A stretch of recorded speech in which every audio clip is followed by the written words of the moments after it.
Bonsoir et bienvenue en Bretagne Sud, bienvenue à Auray dans le petit port de Saint-Goustan. Nous avons choisi de faire escale dans le golfe du Morbihan. Le golfe du Morbihan, c'est un lieu exceptionnel où la nature a laissé la mer envahir la terre. Un mariage réussi qui a donné naissance à une quarantaine d'îles et à une multitude de petites baies.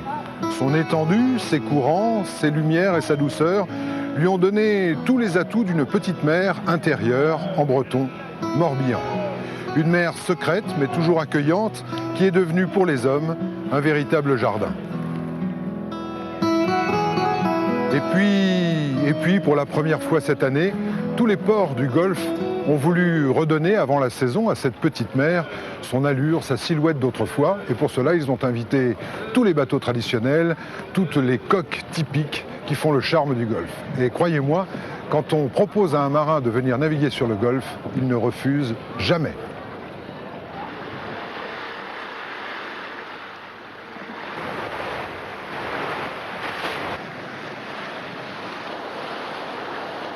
Mais nous, on est émerveillés à chaque fois. Ils ont senti le son de la coque en fait dans l'eau. Et ils viennent s'appuyer, jouer avec les vagues. Ce sont des joueurs en fait. Joueur, il faut l'être un petit peu aussi pour faire partie de la recouvrance. À bord, l'équipage court sur le pont, grimpe dans la mâture ou sur le beaupré. Là, on borde la misaine, ici on choque le perroquet, tout est coordonné au geste près dans un seul but, que 150 tonnes de bois fendent l'océan, poussés par la seule force du vent. C'est une récompense pour tout le monde. C'est des beaux moments, on se fait plaisir, le bateau marche bien et c'est sûr que par rapport à tout le reste, à tout le temps qu'on a passé à entretenir, cet hiver notamment, c'est la récompense, quoi.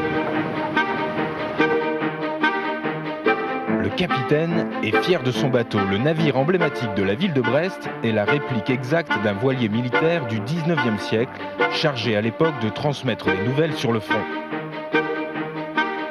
2 siècles plus tard, la recouvrance a gardé ses attributs de messagère. Elle colporte aujourd'hui la tradition des vieux gréements un peu partout en Europe. Et comme à chaque rendez-vous, la belle se doit d'être irréprochable. Cette semaine, c'est dans le golfe du Morbihan qu'on l'attend. Un lieu chargé d'histoire pour la recouvrance. Ils ont construit la recouvrance à Brest dans le hangar qui existe toujours, mais une grosse partie des bois qui ont servi à la construction ont été débités ici même à l'île aux Moines. L'émotion, c'est pour nous, c'est de retrouver tous les bateaux. On commence à vrai dire à se connaître un peu les uns les autres. On se retrouve dans tous ces rassemblements. Et puis c'est à chaque fois l'accueil qui nous est réservé par les gens qui viennent voir, qui viennent observer les bateaux. Et c'est toujours sensationnel, quoi. 24 heures de navigation depuis Brest et la recouvrance peut enfin découvrir les eaux magiques du Golfe.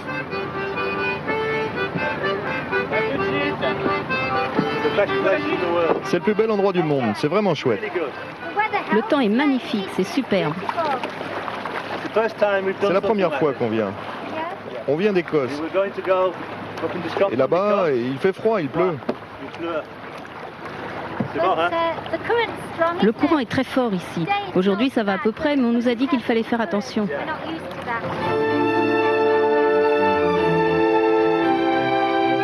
C'est dans cet univers, paradis de la navigation, que se joue le spectacle d'une fête maritime inédite où évoluent près de 800 bateaux venus de toute la France et des côtes anglaises.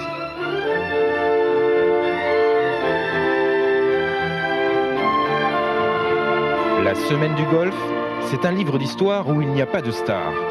Tout le monde a sa place, de la simple yole au grand voilier de travail. On fait tous les grands rassemblements. Nous étions à Brest 96, Brest 2000 et Douarnenez 2000. Chaloupe sardinière. Et nous, on vient de Belle-Île avec. On est avec deux anciens sardiniers qui travaillaient sur Belle-Île dans le temps. Donc on a un sloop de Sauzonnet et une chaloupe de Douarnenez.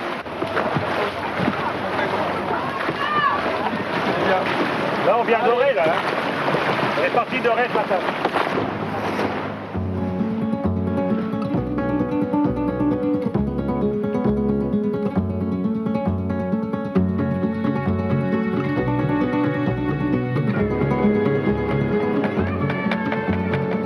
posséder une embarcation est le sésame idéal pour participer à l'événement, la fête ne s'arrête pas pour autant à quelques ronds dans l'eau.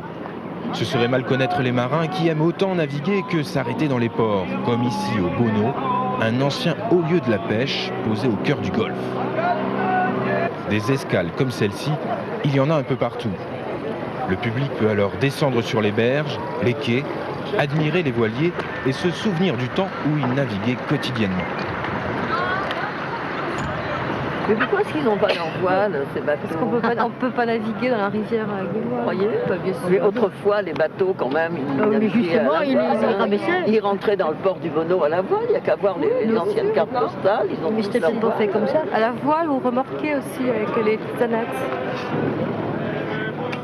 Les anciennes cartes postales ne sont plus en noir et blanc. Le temps d'une dernière brise, le fort banc du Bonneau fait éclater ses couleurs d'antan. Un peu de vent, des champs et du soleil, pour un vieux gréement, c'est ça le secret de l'éternelle jeunesse.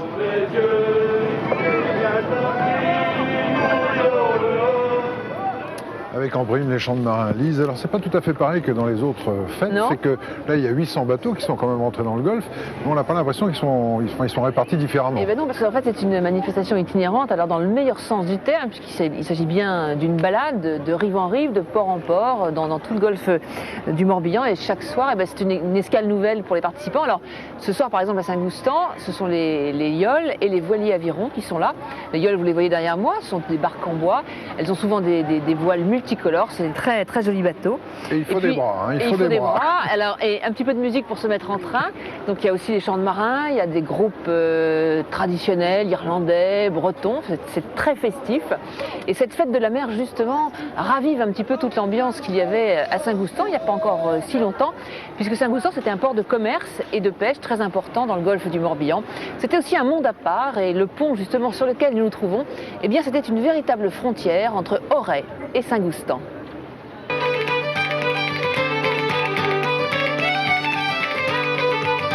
Pour rejoindre Saint-Goustan, il faut d'abord remonter une profonde ria, envahie par la mer à chaque marée. Tout au bout, là où commencent les méandres du Loch, se tiennent Auray et en contrebas Saint-Goustan, son port. L'unique passage entre la ville et le bas quartier se fait par le vieux pont de pierre. Autrefois, il séparait deux mondes que tout opposait. C'est à Auray qu'habite Yolande. Au XIXe siècle, sa famille a fait fortune dans le commerce du bois. Elle en garde aujourd'hui une belle demeure bourgeoise qui domine le port de Saint-Goustan, ainsi que quelques précieux souvenirs. Il y a plusieurs années que j'ai commencé l'album que je te donne aujourd'hui. En le feuilletant, tu y trouveras ceux et celles que nous avons aimés. Tu reverras nos visages d'autrefois, ainsi que des choses et des lieux qui nous étaient familiers. Ton frère Augustin. J'ai ému de lire ça. C'est fait en 43. Février 43. Dans cet album de famille se trouvent des clichés exceptionnels pris il y a une centaine d'années par Augustin Le Doré, un capitaine au long cours qui se prit de passion pour la photographie.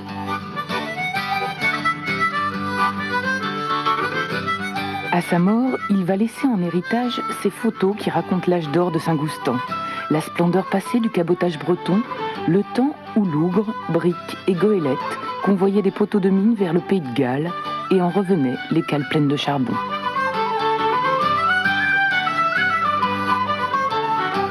La grande époque du cabotage à voile, c'est la marotte de Jacques Guillet, un professeur d'éducation physique.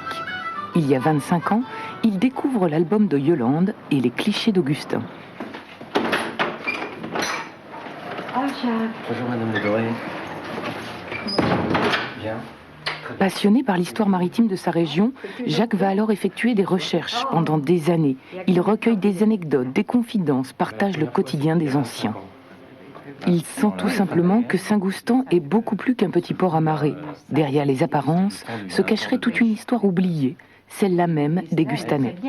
C'est beaucoup mieux, je trouve. Quand je suis arrivé ici, moi, ce que j'entendais dire des Gustanais m'a d'emblée beaucoup gêné. Et je pensais que derrière ces quelques clichés, ces quelques images, il y avait certainement des choses à expliquer d'une façon beaucoup plus nuancée. Et donc j'ai découvert les Gustanais, j'ai découvert des gens très, très chaleureux, très sympathiques, des gens qui avaient besoin de se raconter. Être gamin à Saint-Goustan, c'était pas tous les jours facile. Jean Annick s'en rappelle encore. On s'entassait dans des petites maisons de pierre datant du XVe siècle. Pas d'électricité, ni de tout à l'égout. Le charbon était débarqué là-bas. Ils passaient avec des chargements de charbon dans des charrettes. Alors on entendait les gars, ils disaient hey, c'est les gosses de Sardine, parce qu'ils appelaient mon père Sardine, parce que ma grand-mère vendait des boîtes de conserve. Alors c'est les gosses de Sardine, ils donnaient un grand coup de pied dans le tas de charbon. Ma frangine et moi on était là, à 2 seaux. On faisait la réserve de l'hiver. Comme ça on était sauvés. Jusque dans les années 60, tout semble opposer la ville à son port. D'un côté, il y avait une population de petits bourgeois, de commerçants, de l'autre, des marginaux, des dockers, deux mondes qui ne se mélangeaient surtout pas. Le soir, c'était, quand il y avait les dockers, hein, c'était souvent des bagarres, hein, il faut admettre. Hein. Quand on était gosses, partout où on allait, si on avait le malheur de dire qu'on était de Saint-Goustan, bah, c'était comme maintenant avec les bons vieux, quoi. Hein. La racoille de Saint-Goustan, ça c'était typique. On était classés comme ça, quoi. On n'avait pas le droit de descendre, mais bon, c'était notre plaisir justement de faire les rampes du Loc et de descendre Saint-Goustan aussi. De voir ce que c'était justement. Comme on nous l'interdisait, on voulait connaître un petit peu de soi-même. Des générations d'Alréens, les habitants d'Auray et de Gustanais ont ainsi vécu entre méfiance réciproque et désir secret d'aller de l'autre côté, de passer le pont et le Loc, cette frontière longtemps restée quasi infranchissable. Quand on parle de frontière, il est une époque, pas très ancienne encore, où un Gustanais qui mourait en ville, à l'hôpital par exemple, et qui venait se faire enterrer au cimetière de Saint-Goustan, eh bien le cortège s'arrêtait au milieu du pont, le prêtre d'Auray laissait la place à son collègue de Saint-Goustan qui prenait le convoi mortuaire à sa charge à ce moment-là. On ne passait pas de l'autre côté. La racaille s'est retirée des affaires et cela fait longtemps que les bourgeois d'Auray ne jouent plus à se faire peur dans les rues du port, devenu un des hauts lieux touristiques aujourd'hui dans le Morbihan. Passer le pont est maintenant chose aisée et peu risquée pour qui veut s'aventurer dans ce quartier historique. Sous les yeux de Saint-Goustan, un moine, dit la légende, qui commença sa vie comme pirate. Et voilà, il suffit de passer le pont. Nous allons poursuivre notre escale dans ce golfe du Morbihan en allant à la rencontre de ses habitants, de ses habitués, en compagnie de Jean Loiseau et Philippe Villamidjana. L'entrée du golfe du Morbihan, c'est ici, un goulet d'à peine 1 km de large. L'océan Atlantique, avec la force des courants et des marées, pénètre dans la petite mer jusque très loin dans les terres. Et si l'on devait en faire le tour par la route, ce n'est pas moins de 100 km qu'il faudrait parcourir. Le temps ne fait rien à l'affaire. Que l'on soit né ici ou qu'on y soit venu, la magie du golfe du Morbihan, c'est de fabriquer des impressions, des ambiances et des paysages sans cesse renouvelés. On retrouve et on redécouvre, et si je peux me permettre, on passionne pour le golfe. Alors pour mieux comprendre cet endroit, il faut un guide. Pour nous aujourd'hui, c'est Vincent Loriot-Prévost. Il est architecte naval, il conçoit des bateaux de course, et le golfe du Morbihan, c'est son jardin. Bon, c'est inversé.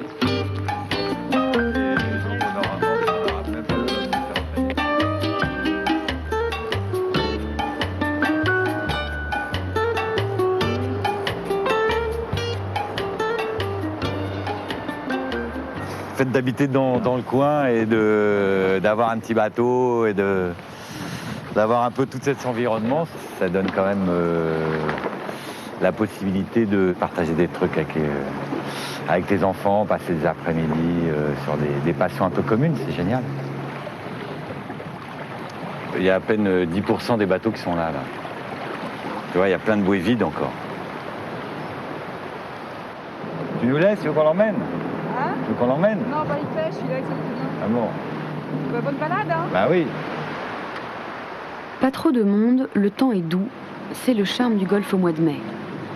Des moments privilégiés que Vincent partage avec son fils Antoine. À bord de leur drôle de petit voilier, ils partent à la redécouverte du golfe.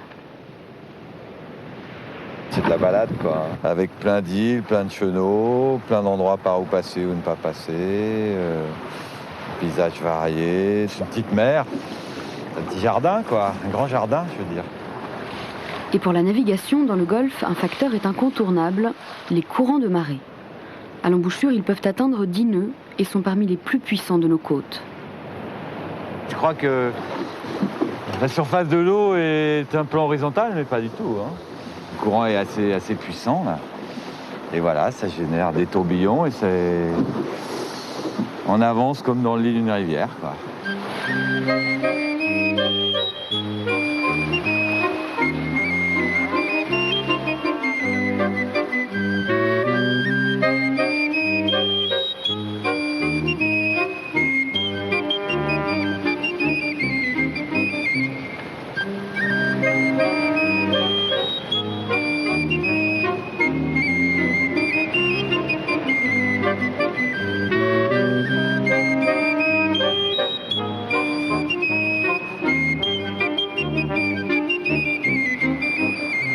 Si on tricote dans le bon sens, il n'y a pas besoin de moteur. Par contre, faut pas vouloir le faire à l'envers. En blanc, les zones les plus profondes. C'est là, entre les îles, que les courants sont les plus forts. Au fond du Golfe, les courants s'estompent. C'est là, on va pas pouvoir passer. Hein. Les bateaux de plaisance sont plus de l'autre côté du Golfe. Ici, c'est plus sauvage, plus tranquille. À quelques pas de là, la réserve naturelle du Golfe. C'est au cœur des marais que les colverts, les aigrettes ou les échassiers viennent passer l'hiver.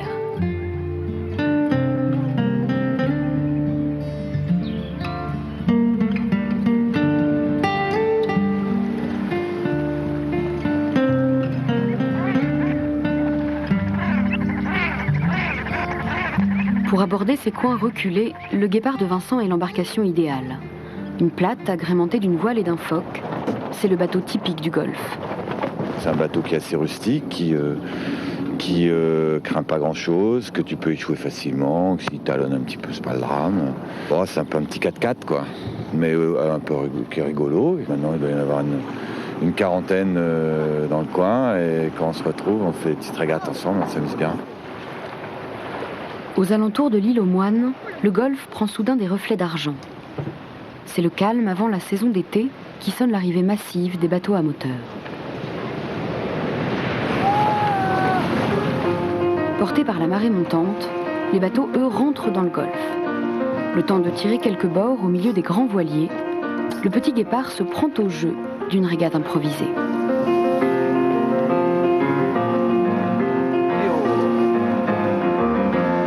Non, 15 mètres au milieu.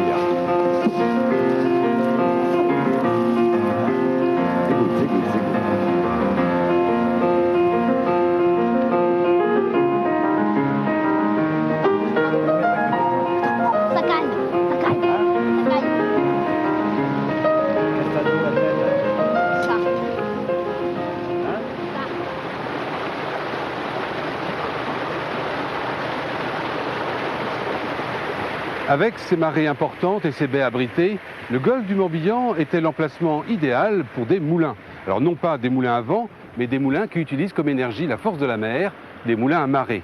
Il y a une vingtaine de ces moulins sur les rives du Golfe, mais un seul s'est implanté sur une île, c'est celui-ci, le moulin du Berneau, sur l'île d'Ar. Il a été construit au XVIe siècle, il a été restauré par une poignée de bénévoles et aujourd'hui, il peut faire de la farine comme autrefois. C'est une façon pour les Iliens de se souvenir de leur passé. Et c'est important à un moment où l'île d'Ar se trouve devant un véritable dilemme, comment ne pas mourir tout en préservant son identité.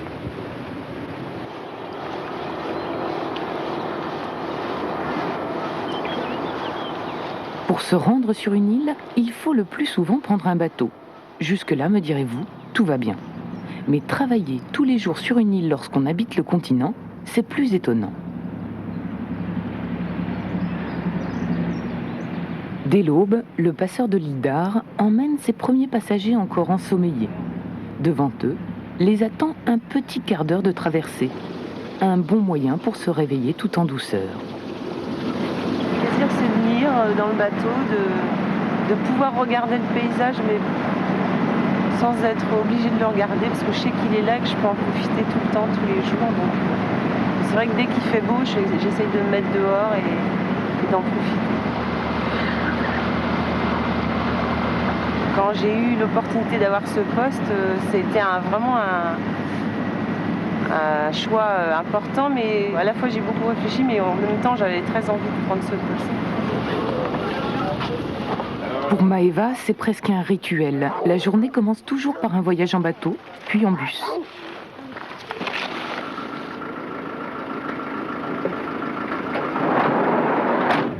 L'institutrice de l'île d'Ar vit à Vannes et fait donc tous les jours l'aller-retour pour retrouver ses élèves. Franchement, une école comme ça, on en rêverait si on était encore petit. Une immense cour et une classe qui ressemble presque à une annonce immobilière, avec vue sur la mer. Allez, on se met maintenant autour de la table là-bas. Assis quand même. Et les choses sont gardées. C'est vrai que c'est un lieu aussi qui m'a vraiment charmée, quoi. Parce que c'est beau, c'est pas l'école en béton ou en préfabriqué. Hein. C'est vrai qu'elle est belle, votre école. Ouais. Les instituteurs, ce qui est amusant, c'est qu'en fait, ils se sont vraiment succédés. Il n'y a pas eu le record de présence d'un institut qui a été battu par mon prédécesseur, il est resté 5 ans. Autrement, c'est toujours à l'entour de 2 ans, 3 ans. Peut-être parce qu'en fait, ils avaient choisi de vivre sur l'île, et que vivre sur l'île, c'est pas la même chose que venir y travailler. Franchement, pour moi, les îles d'Arrée, c'est ma famille. Mais moi qui étais toujours plus ou moins par Mons et par Vaud avant, là, depuis que ça va faire 7 ans, passé du 15 mars que je suis sur l'île d'Ar, je n'ai plus aucune envie de partir. Maintenant, je suis installée, là. Avec son auto excentrique, vous ne pouvez pas la louper, c'est Edith, l'infirmière. Baroudeuse au long cours d'Afrique aux Amériques, Edith a fait des piqûres un peu partout dans le monde avant d'atterrir à l'île d'Ar pour le plus grand bonheur de la population locale. Oui. Il a fait beau, hein. Les obliques, non. Le relationnel, pour moi, c'est quand même prioritaire, je dirais. Parce que bon, je vais souvent voir les gens, même alors qu'ils ne sont pas malades, juste pour leur faire un petit bonjour. Je dirais que les mois d'été, il y a trop de travail pour une seule infirmière, parce qu'il n'y a pas de médecin sur l'île. Mais les mois d'hiver, il n'y en a malheureusement pas assez pour faire vivre une infirmière. J'y suis, hein. Allez, à tout à l'heure. Hein. On a quitté notre chérie. C'est nouveau. Oui, vendredi, hein. Oui, on vous a demandé ce matin, le café était chaud. Mais... Avec l'aide de la municipalité, les mois d'hiver, Edith a pu réussir là où beaucoup d'autres ont échoué. Ne deviens pas insulaire qui veut, c'est une question d'opportunité, mais aussi de caractère. Car l'île d'Ar reste isolée et difficile d'accès. Normal pour une île, mais ici les liaisons maritimes ne sont pas assez tardives pour permettre aux 160 résidents de vivre en symbiose avec le continent tout proche. Alors, dépeuplée et sauvage, l'île d'Ar navigue entre 2 caps, l'envie de rester tranquille et la volonté de vivre, de survivre même. L'île d'Ar, aujourd'hui, est à marée basse. Nous avons donc nos aînés qui ont parfois 70 ans, 75 ans. Donc l'île d'Ar vit de retraités marine marchande, marine nationale. Puis les autres qui sont arrivés ces dernières années. L'économie est difficile puisque nombreux sont nos commerces qui souffrent d'un manque de marché. Aujourd'hui, nous devons penser à l'avenir. Et à l'avenir, c'est cette école qu'il faut remplir. Le maire de l'île d'Ar voudrait bien que son île se repeuple. Les 3/4 de ses concitoyens dépassent la moyenne d'âge de 65 ans. À l'école, Maëva n'a plus que 7 élèves âgés de 4 à 8 ans, des enfants qui, une fois adultes, ne reviendront probablement pas travailler sur l'île. Autrefois, au moins pour les garçons, la voie était toute trouvée. Alors ça, c'est un vieux registre matricule, donc ça date de 1928. Alors ça, c'est les noms des parents. Capitaine de la marine marchande, capitaine de la marine marchande, maître de la marine, second maître de la marine. Souvent, c'était des marins, des gens qui étaient au loin. Il n'y a rien sur l'île. Il n'y a jamais rien eu pratiquement. Donc, ça a toujours été une île qui a vécu de la mer. On est né le cul dans l'eau. Moi, mon père était marin, mon grand-père était marin, tout le monde était marin. Donc on naissait là-dedans, dans ce milieu maritime. On ne pensait qu'à ça. Hein. Moi, j'ai jamais pensé faire autre chose que marin de commerce. Jean Bulot, ancien commandant de l'abbaye Flandre, le célèbre remorqueur de haute mer, a surnommé l'île d'Ar l'île des capitaines. En fait, on devrait plutôt dire l'île des femmes de capitaines, tant pendant des années, elles ont régné seules avec leurs enfants. Elles attendaient parfois des mois la solde de leur coureur de mer de mari. Après, on triait le naissain. Ensuite, tu allais le vendre à Bernaud. À Bernaud. Avec 6 enfants, le mari absent, je crois qu'il y avait suffisamment de travail. Hein. On se débrouillait, on élevait nos enfants, ils allaient à l'école ici, sur place, et on gérait la maison avec les enfants, le mari étant absent. Bon, allez. Le système matriarcal n'existe plus, évidemment. Personne ici ne le regrette. L'île doit aujourd'hui s'ouvrir aux étrangers du continent. Maëva, l'institutrice nomade, et Edith, l'infirmière globe-trotter devenue sédentaire, en sont les parfaits exemples. C'est des gens dynamiques, des filles dynamiques, c'est ça qu'il faut. Il y a toujours ici des femmes dynamiques, hein. Il fallait qu'elles soient dynamiques pour survivre. C'est la nouvelle génération.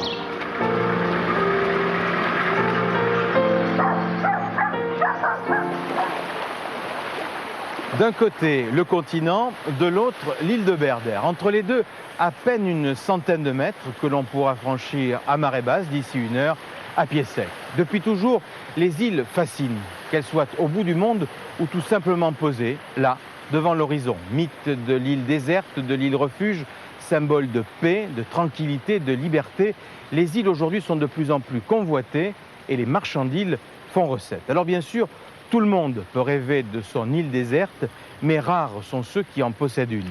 Pourtant, vous allez voir que dans cette région et dans le golfe du Morbihan, les îles ont la cote. Le Radenès, l'annexe de l'île, le rajout là, fait partie de l'île en principe. Petit bout là? Ouais.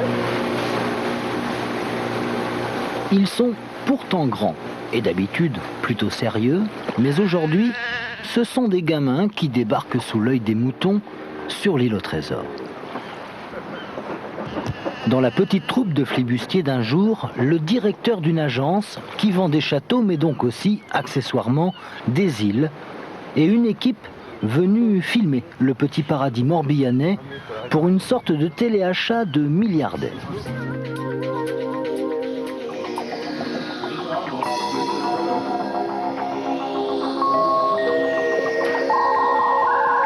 Et c'est donc ainsi qu'une petite île en Bretagne est à vendre en prestigieuse compagnie. L'actuel propriétaire aimerait autant qu'on ne le voit pas trop. Pour vivre heureux, vivons cachés. Le monsieur de l'agence, lui, apprécie la journée. Vendre une île en Bretagne, c'est rare, et la visiter, c'est comme une récré entre deux boulots, châteaux rigolos mais plus habituels. Quand on se trouve là, je sais pas, c'est magique, quoi.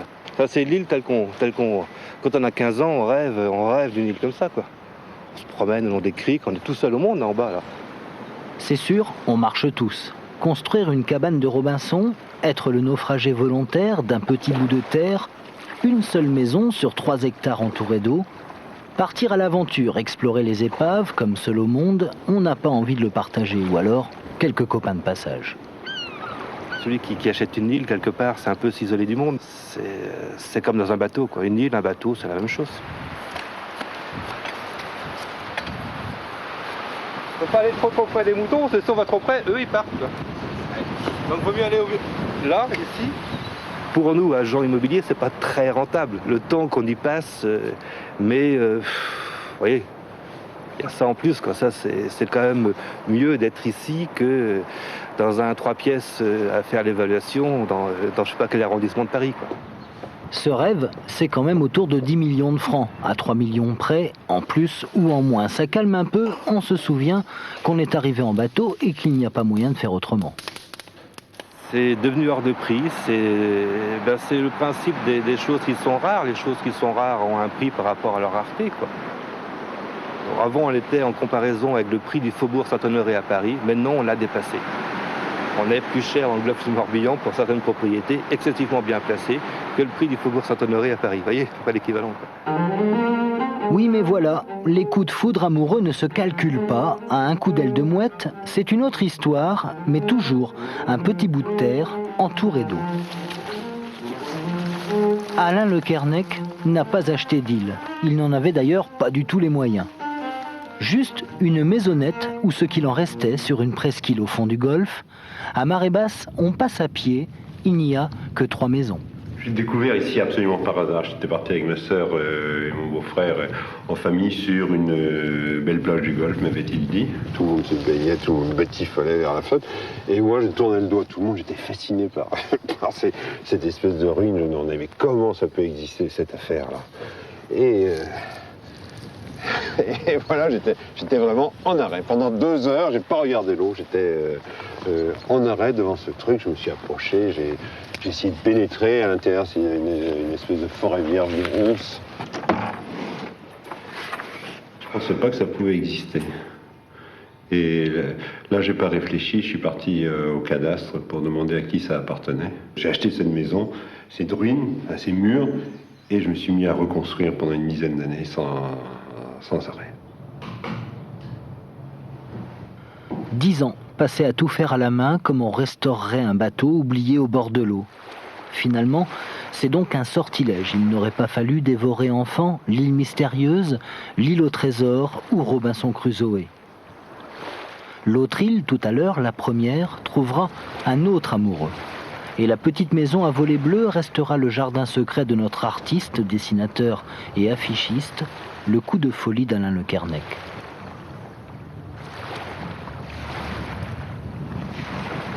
Quand je l'ai vu, j'ai dit, c'est absolument ça. C'est un rêve d'enfant qui me correspondait tout à fait. Ah bah, la vie n'est qu'amour et aventure.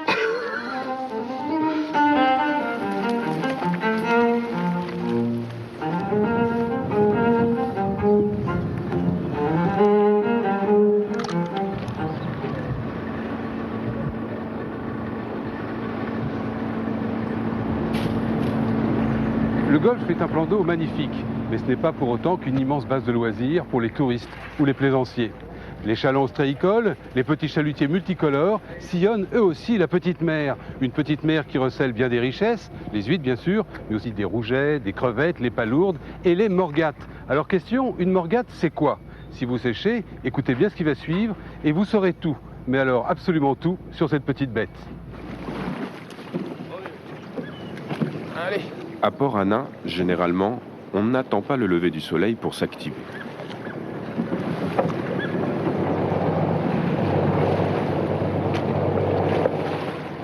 Très tôt, c'est un ballet d'annexes et d'avirons qui s'orchestrent. On y voit à peine et pourtant, en quelques minutes, patrons et équipages ont rejoint leur poste. L'armada de Port-Anna peut partir en chasse.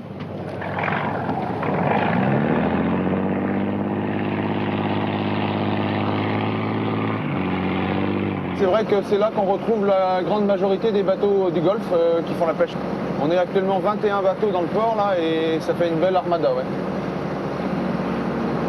C'est tous les mêmes types de bateaux de 9 mètres, 9 mètres 50, 10 mètres.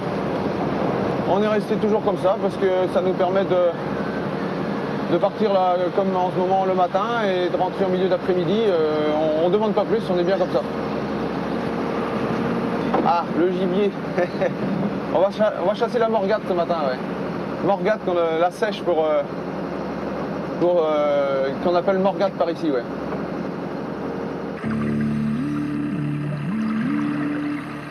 Avec le réchauffement printanier des eaux, ces drôles de créatures sous-marines viennent se réfugier dans le golfe. Les morgates sont ici pour pondre et mourir d'épuisement.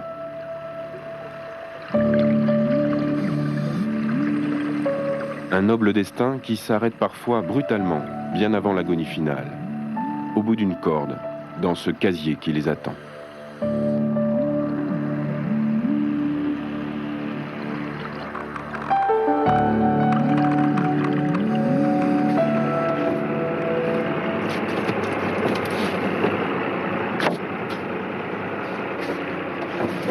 Il va falloir calibrer, hein.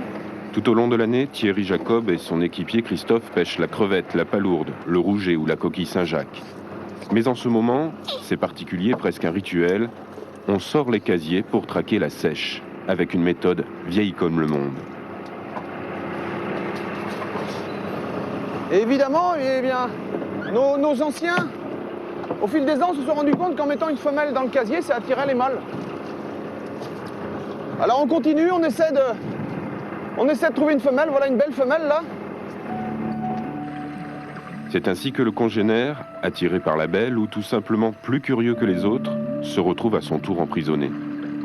À ce petit jeu, il y a autant de mâles que de femelles et tout le monde veut rentrer dans le casier. C'est en fait un lieu de reproduction privilégié pour les sèches femelles qui y déposent par milliers leurs œufs fécondés.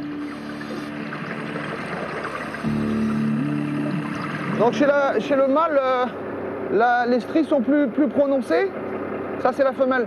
Pour l'accouplement, ils se mettent comme ça tous les deux. Et oui, ça fait rigolo, mais c'est ça. Et le mâle vient déposer chez la femelle des petits spores de spermatozoïdes ici, sur le bord du bec. Mettez-vous à la place de ces morgates, se faire triturer ainsi, c'est plutôt déplaisant. Ah, tiens. J'ai été baptisé là. C'était pas mal. J'ai été baptisé. Pêcheur de morgates, c'est salissant et on finit presque par ressembler parfois aux gueules noires des mines de charbon. Déposé à l'abri du jusant, la marée descendante, le casier est le piège idéal. Thierry Jacob en possède 300. Ainsi, plusieurs centaines de tonnes de sèche sont pêchées dans le golfe chaque année par les professionnels, sans compter les particuliers qui ont droit à 2 casiers ou les plaisanciers qui attendent que la morgate meure de mort naturelle.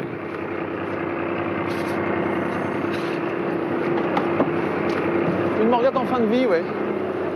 C'est la morgate qui a pondu à plusieurs reprises et puis qui va mourir en venant à la surface comme ça. Et c'est les plaisanciers qui... Voilà, alors après il y a les plaisanciers qui s'amusent à les attraper à l'avenot. À l'épuisette, quoi. Ouais, à l'épuisette, voilà, c'est ça, ouais.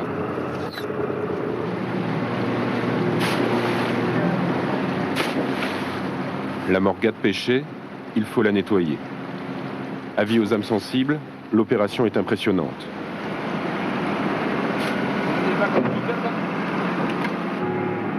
On lui enlève d'abord les yeux pour la rendre présentable, puis l'os.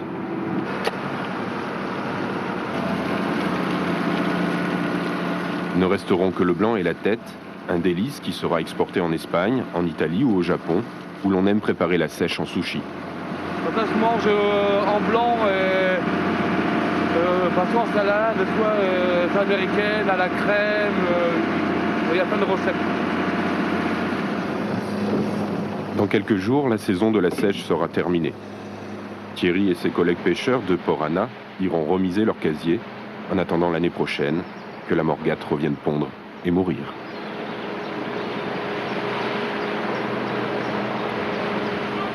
Les pêcheurs de Port Anna, qu'ils quittent le port ou qu'ils y retournent, passent forcément devant cette jolie maison rose qui, au fil des années, est devenue un petit peu emblématique du golfe.